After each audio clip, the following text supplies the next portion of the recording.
them sucker. Hello. Welcome back to another episode of MANN Cinema Reviews. It is your lovely host, Peter Mann. What's up, y'all?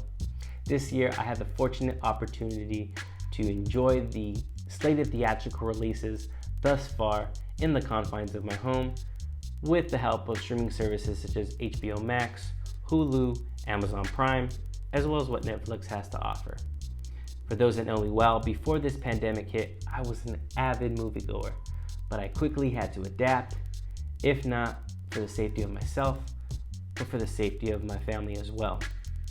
Before we get into this review of the Amazon Prime latest release, Tom Clancy's Without Remorse, not to get up on my soapbox, so to speak, but I am currently and safely taking the proper precautions to returning back to movie theaters at a later time when I deem it is safe and sooner rather than later, hopefully. Thank you very much for choosing MANN Cinema Reviews. Without further ado, let's go. This film centers around the elite, first-class Navy SEALs John Kelly, portrayed by Michael B. Jordan, set on a warpath after his pregnant wife is murdered. Seeking justice, he will uncover a covert plot of international conspiracy. The biggest takeaway, simply put, Michael B. Jordan, with the strong screen presence that he continues to deliver, it is a smart choice to cast him in a titular role. Now, this has previously been adapted. His character has been seen in such films as Clear and Present Danger, portrayed by William Dafoe, as well as The Sum of All Fears, in which his character was portrayed by Liev Schreiber.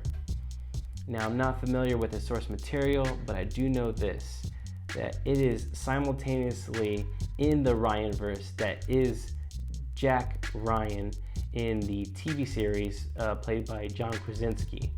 Now, it'll be interesting to see if these are in the same universe and if they're going to emerge, whether in TV or film. And it's pretty exciting because this film has been in development for decades now. And we have had a slew of directors and actors that were once slated to perform in this film, and we have finally got it in 2021. Now, with its stylized action sequences, and in particular, one sequence that feels so cinematic, it is beautifully shot when Michael B. Jordan and his crew are shot down and the plane is submerged into the sea. It is splitting in half. His crew goes to safety. Michael B. Jordan's character courageously goes back for his equipment in this long, drawn-out daredevil of a scene, and it's shot beautifully where he goes back for his equipment as the aircraft is submerging into the water. You see him in his trek going for the for his equipment. With any air that escapes, he tries to come up to the surface in at least two sequences. Boy, does he know how to hold his breath. But it is such a great cinematic feel to this film, which feels more small scale and more made for TV than anything else. At its detriment, I'm just going to go into its cons. A lot of this film is at the detriment of it feeling outdated, it feeling contrived. It's just boring plot. It is just a slot to get through, and even in its 109-minute runtime, it just feels like we're going through the motions. And we've seen this time and time again. Backdoor, shady government dealings, espionage, blah, blah, blah, blah, blah, that we've seen in films that have been adapted by Tom Clancy and the likes of its genre. We've seen it time and time again, and it's being recycled here, and not in the best way. Also, we do have a very impressive cast here. We also have Jamie Bell playing an adversarial role to Michael B. Jordan's character.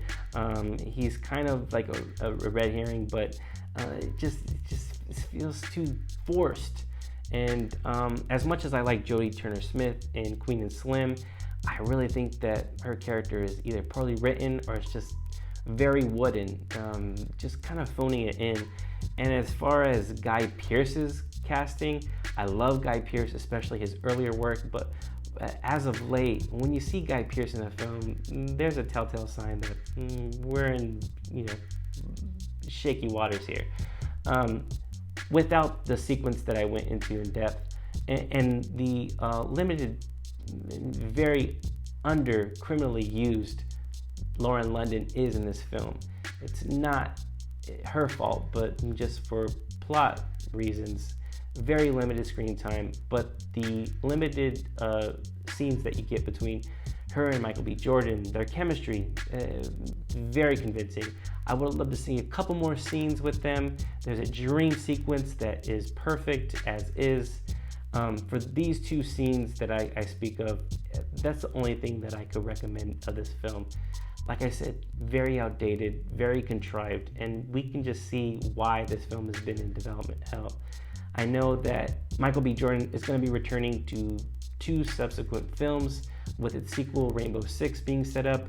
Hopefully, it's as successful as Amazon Prime wants it to be.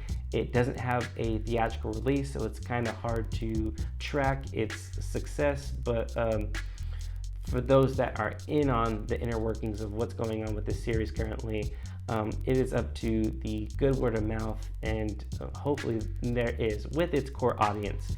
And I do believe that if you are a fan of this series, you are going to get what is promised. But what we have here, not great. Unfortunately, MANN Cinema Reviews rates this a meager 1.5. Sorry, debate me. Leave your comments, concerns, rate, like, subscribe. Thank you for choosing MANN Cinema Reviews. I'm out. On your feet. Senior Chief John Kelly is more dangerous and effective than any man we have in the field.